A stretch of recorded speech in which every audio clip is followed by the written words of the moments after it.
안녕하세요.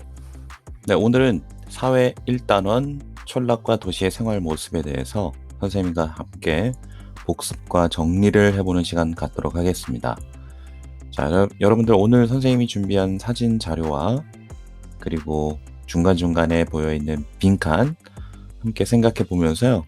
우리가 4학년 2학기에 공부한 내용 최종 정리하는 시간 갖도록 하겠습니다. 그럼 시작해 보도록 하겠습니다. 네, 우리가 1단원에서는요, 촌락과 도시의 생활 모습에 대해서 공부를 했었거든요. 자, 1단원의 차례를 한번 보도록 하겠습니다.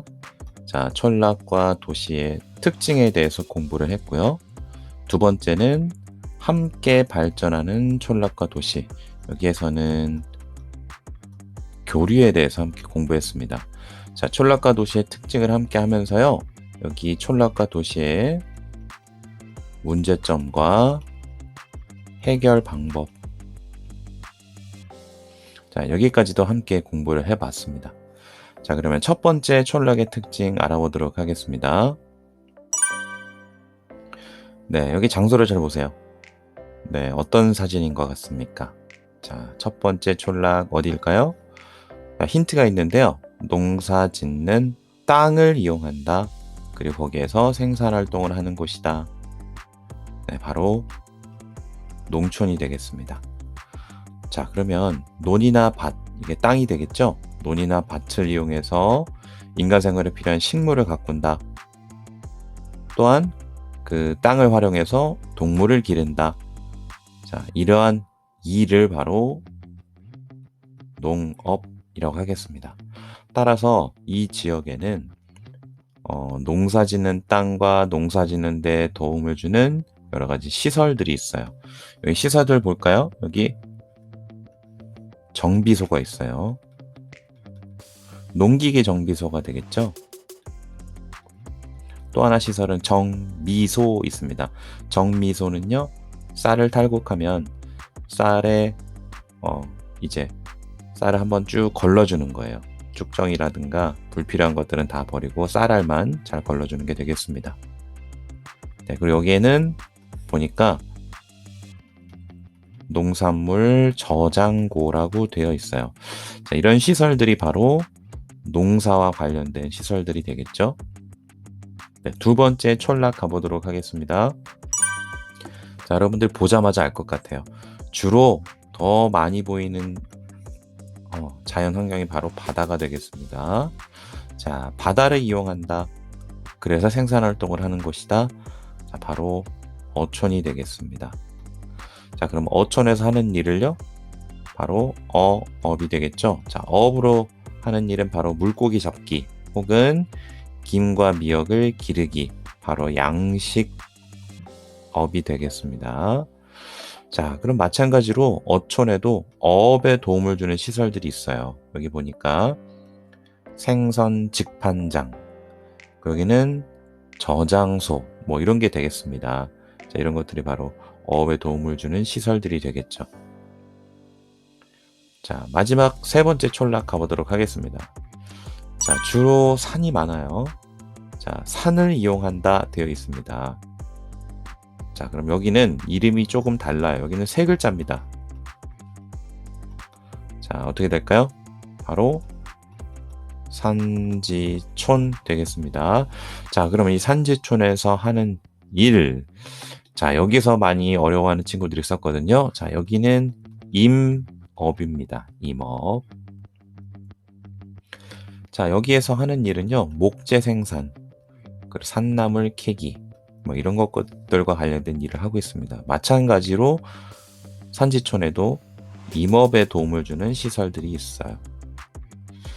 자, 그러면 우리가 이 촌락을 세 군데를 만났는데 여기 공통점이 있습니다. 첫 번째는 땅을 이용했고, 두 번째는 바다를 이용했고, 세 번째는 산을 이용했습니다.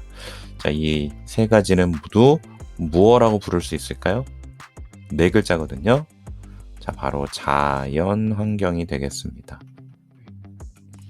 촌락은 자연 환경을 주로 이용을 하고요. 그렇기 때문에 자연 환경에 변화가 있으면 영향을 많이 받게 됩니다. 자연 환경의 변화라고 하면 바로 이런 것들이 되겠어요.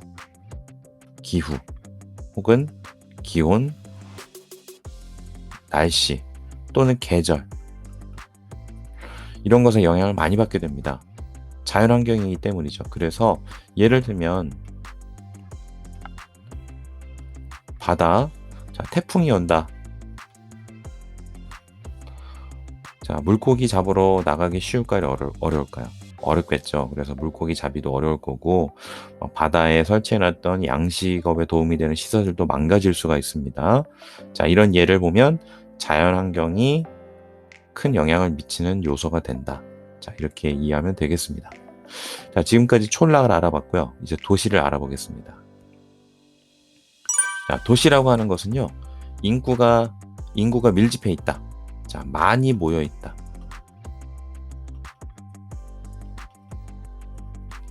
그리고 사람이 많이 모여 있으면서 사회, 정치, 경제 활동의 중심이 되는 곳이다. 도시가 대부분 이런 곳에 위치를 하는데요. 우리 도시의 특징 키워드 4개를 한번 잡아볼게요. 여기 여러분들 사진을 보면서 주로 보이는 것에 대한 단어를 떠올리면 되겠습니다. 자, 첫 번째 사진은 뭘 주로 보면 될까요? 예, 여긴 바로 건물이 되겠습니다. 자, 두 번째는요. 자, 여기 곱게 뻗어 있어요. 커다랗고 이렇게 휘어져도 있고 쫙 연결되어 있습니다. 바로 교통이라고도 할 수 있겠거든요. 자, 그 중에 여기는 도로를 좀 보면 될 것 같아요. 자, 세 번째 키워드는요. 보자마자 여러분들이 인구 이렇게 떠올릴 수 있겠죠. 마지막 네 번째가 바로 교통이 되겠습니다. 교통. 자, 이 네 가지 키워드로 여러분들이 도시를 바라볼 수 있으면 될 거예요. 자, 건물의 높이가 어떻죠? 자, 건물의 높이가 높다. 건물들이 다 크다. 도로가 넓고 쭉쭉 뻗어 있다. 차들이 이동하기 편리하겠죠. 자, 인구는 많이 모여 살고 있다. 인구 수가 높다. 교통은 편리하다. 다양한 교통시설이 있습니다. 특히 대중교통 같은 경우요. 자, 이렇게 사람들이 많이 모여 있다 보니까 도시에는 이런 시설들이 많아요. 첫 번째, 공공기관이 많이 있고요. 두 번째, 여기 시장이 되겠죠? 대형 시장이 많습니다. 또 하나, 회사나 공장이 많아요. 마지막으로 많은 사람들 대상으로 한 공연장 같은 시설, 문화시설이 많습니다. 자, 공공시설, 대형 시장, 공장, 회사, 문화시설. 자, 요런 것들이 많이 있고 또한 각종 서비스업이 많이 발달해 있어요. 많은 사람들을 상대하니까 이 사람들이 필요로 하는 것을 대행으로 해주는 거죠. 자, 이런 것이 바로 도시의 특징이 되겠습니다. 자, 그러면 도시가 아까 사람들이 많이 모여 있으면서 교통과 경제 그리고 행정의 중심지에 위치한다 했거든요. 자, 교과서에 이렇게 네 가지 도시 예시를 보면서 어느 곳에 위치하는지 알려주고 있어요. 첫 번째, 서울. 대표적인 도시가 되겠죠, 우리나라에. 자, 도로와 철도 교통의 중심지다.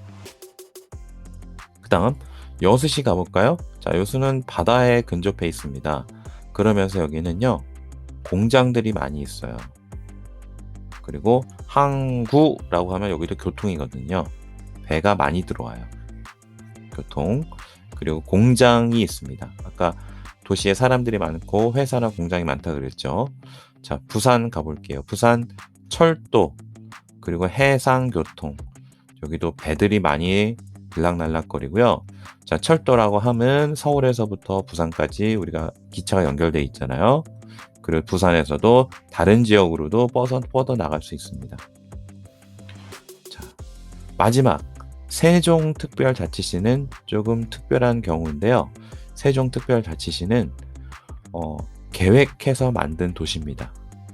예전부터 여기에 사람들이 많이 모여 살면서 자연스럽게 도시가 형성된 것이 아니고요. 나중에 2000년대였을 거예요. 2000년대 나라에서 이 지역에 새롭게 계획해서 길을 만들고 건물을 짓고 하면서 계획해서 만든 도시가 되겠습니다. 자, 이러한 종류의 도시들이 있어요. 그래서 첫 번째 도시는 교통이 발달한 곳에 위치한다. 그리고 사람과 물건의 이동이 편리한 곳에 위치한다. 교통이 발달했으니까요. 회사나 공장이 많은 곳에, 일자리가 많은 곳에 위치한다. 마지막, 계획해서 만든 계획도시도 있다. 자, 이런 특징을 여러분들이 알면 되겠습니다. 자, 이렇게 공부하면서 이제 우리가 촌락과 도시에 각각 문제점이 있다고 공부를 했습니다.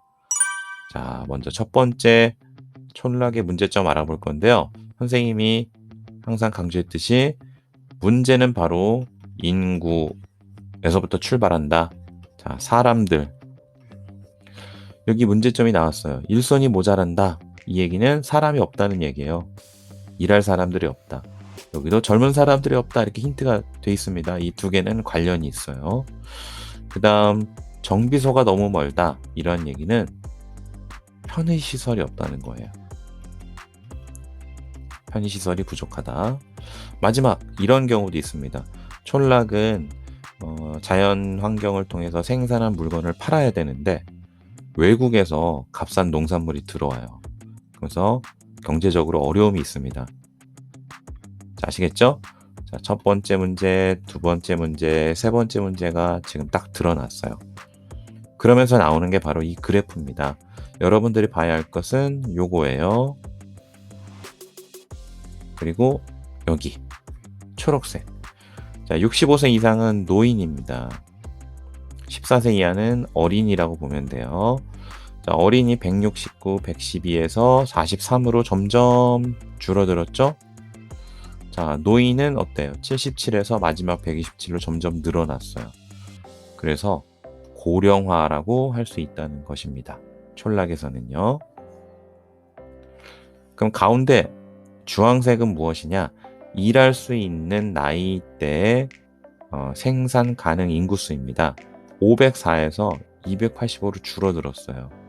일할 수 있는 사람들이 많이 빠져나가는 그러한 그래프입니다. 자, 이런 문제점 어떻게 해결할 수 있을지 보도록 하겠습니다. 자, 일할 사람이 없으니까 첫 번째, 기계. 자, 왜 기계를 쓸까요? 일손 부족을 해결하는 거죠. 자, 두 번째 사진 볼게요. 자, 킹스베리. 자, 계란이 이만한데 딸기가 이만해요. 품종 개량을 했습니다. 김도 그냥 김이 아니고 여기에 뭐 녹차 뿌린 김, 뭐 아몬드를 막 붙여서 하는 김, 뭐 올리브유에 2번 구운 김 등등의 김의 맛을 낼 수 있는 방법을 여러 가지로 바꿨어요. 자, 이건 뭘까요? 품종 개량이나 품질 개선. 이건 왜 그럴까요? 외국산 농산물 대비하기 위해서. 자, 이렇게 자체적으로 품종 개량을 혹은 품질 개량을 하는 것입니다. 자, 그 다음 하나. 사람들이 농촌에 많이 없다고 했는데 그래서 거꾸로 들어오는 게 바로 귀촌이에요. 귀촌은 좋은 겁니다. 도시에 살던 사람이 촌락으로 들어오는 거예요. 근데 문제가 뭘까요? 들어왔는데 편의시설이 없어요. 불편하단 말이죠. 그래서 귀촌 상담을 해주거나 폐교를 문화공간으로 바꾸거나 편의시설을 만들거나 하는 등의 노력을 해줘야 된다. 이러면서 도시에 살던 사람들이 귀촌할 수 있게끔 도와줘야 된다. 이런 뜻이 되겠습니다. 네, 이해됐나요? 자, 그럼 이제 도시의 문제점 보도록 할게요. 도시의 문제점도 출발은 인구와 관련되어 있습니다. 자, 요 동그라미 도너츠형 그래프 볼게요.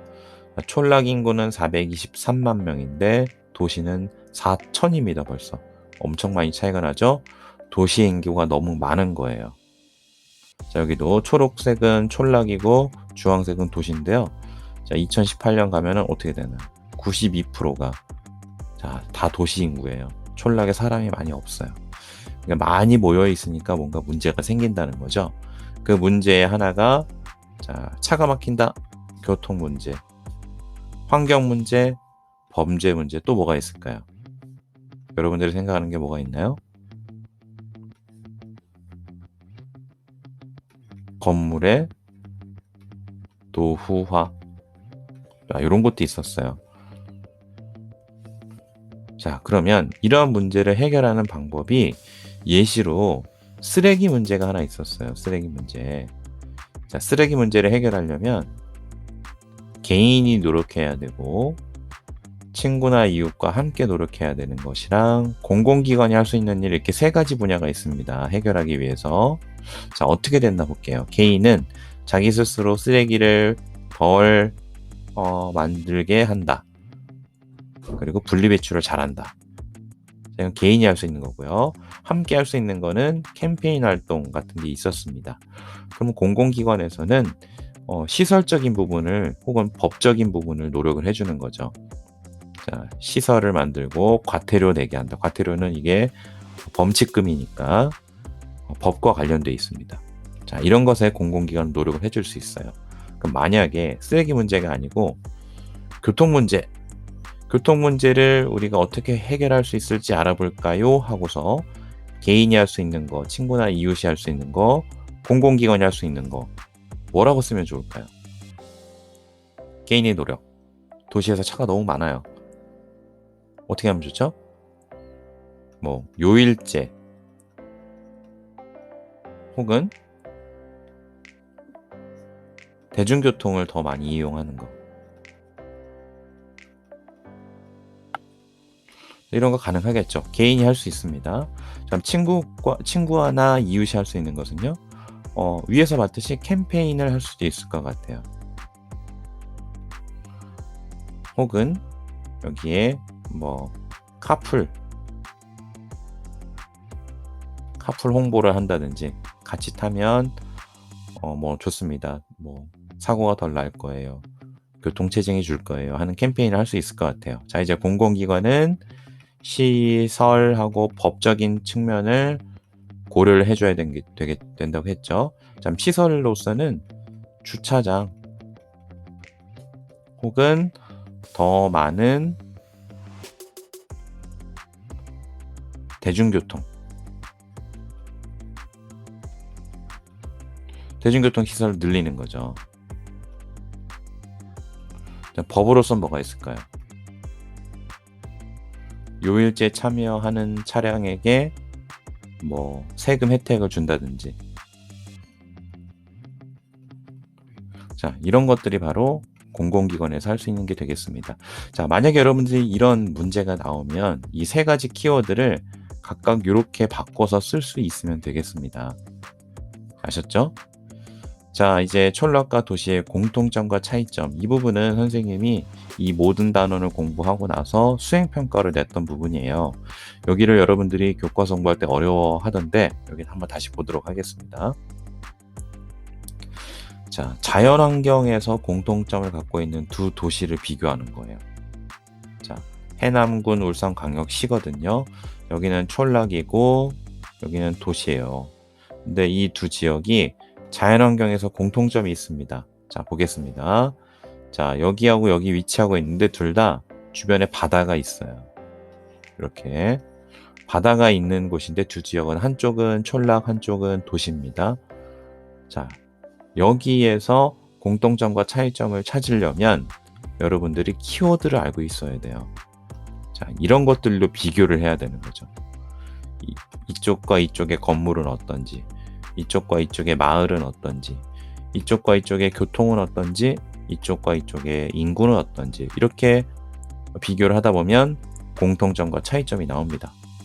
자, 그리고 나서 선생님이 수행평가할 때 각 지역의 문제점과 해결 방법 물어봤었어요. 자, 이것은 아까 공부했던 촌락과 도시의 문제점과 해결 방법과 관련이 있습니다. 그럼 보도록 할게요. 자, 두 지역의 공통점은 일단 뭐 바다를 끼고 있다. 맞는 말이죠. 맞는 말인데 여기서 더 중요한 거는 그 자연환경을 어떻게 이용하느냐, 그게 중요한 겁니다. 둘 다 자연환경이 바다가 되겠죠. 자연환경을 이용하며 살고 있다. 촌락에서는 주로 고기잡이를 할 것이고요. 도시에서는 고기잡이보다는 선박, 해양업 혹은 뭐 수출입 이런 걸로 할 겁니다. 자, 두 번째는 여기 마을이 이렇게 형성돼 있어요. 사람들이 모여 산다는 얘기죠. 네. 사람들이 모여서 살고 마을을 이룬다. 야, 이런 게 공통점이 되겠습니다. 자, 이제 차이점. 건물의 높이. 당연히 촌락은 더 낮겠죠. 도시는 더 높고 크고요. 인구수 적을 겁니다. 도시 인구수 많을 겁니다. 자, 키워드 지금 보이죠? 자, 이렇게 하고요. 자, 이제 나오는 문제점들은 아까 여러분들이 공부했던 촌락의 문제점, 도시의 문제점이에요. 뭐 한 가지씩 제가 예를 들어 볼게요. 촌락의 문제점 뭘까요? 예. 인구수가 적어서 인력이 없다. 그래서 그 해결책 뭐였어요? 기계화. 기계화를 통해서 이 인력을 보충하는 거죠. 자, 도시의 문제점. 환경 문제 있죠? 환경 문제, 환경이 많이 지저분해질 수 있고 오염될 수 있어요. 그래서 어떻게 해야 될까요? 수질 오염, 공기 오염, 이걸 방지하기 위해서 뭐 어떠한 조치를 취한다. 이런 것들을 서로 관련 있게 써주면 되겠습니다. 그래서 지난번 수행평가가 이렇게 진행이 됐어요. 자, 이제 마지막입니다. 자, 이렇게 하면서 도시와 촌락이 서로 교류를 하고 있다. 이 부분이에요. 사람이 왔다 갔다 하든지 물건이 왔다 갔다 하든지 문화나 기술이 서로 왔다 갔다 한다. 이것이 바로 교류가 되겠습니다. 그럼 교류의 사례를 한번 보도록 할 텐데요. 여기 지역 축제가 있어요. 여기 보시는 이 돌다리, 자, 이걸 농다리라고 하는데 충북 진천에서 하고 있고요. 충남 보령에서는 신비의 바닷길, 자, 바닷물이 쫙 썰물해서 빠지면 여기 사람들이 섬까지 걸어갈 수 있습니다. 자, 아래쪽에는 산청군에서는 약초 축제를 해요. 약초를 직접 만져보고 잘라보고 뭐 맛도 보고 이렇게 할 수 있을 겁니다. 자, 화천에서는 산천어 축제를 합니다. 자, 이런 지역 축제가 있는데, 자, 질문 보세요. 이런 다양한 지역 축제에 주로 누가 가게 될까요? 도시 사람들이 갈까요? 촌락 사람들이 갈까요? 대부분 도시 사람들이 이런 지역 축제를 참여해보러 체험으로 가겠죠. 자, 그래서 이런 지역 축제를 운영하면 도시 사람들이 와서 이 지역에서 돈을 쓰게 돼 있습니다. 음식을 먹거나 기념품을 사거나 하면서 이 지역에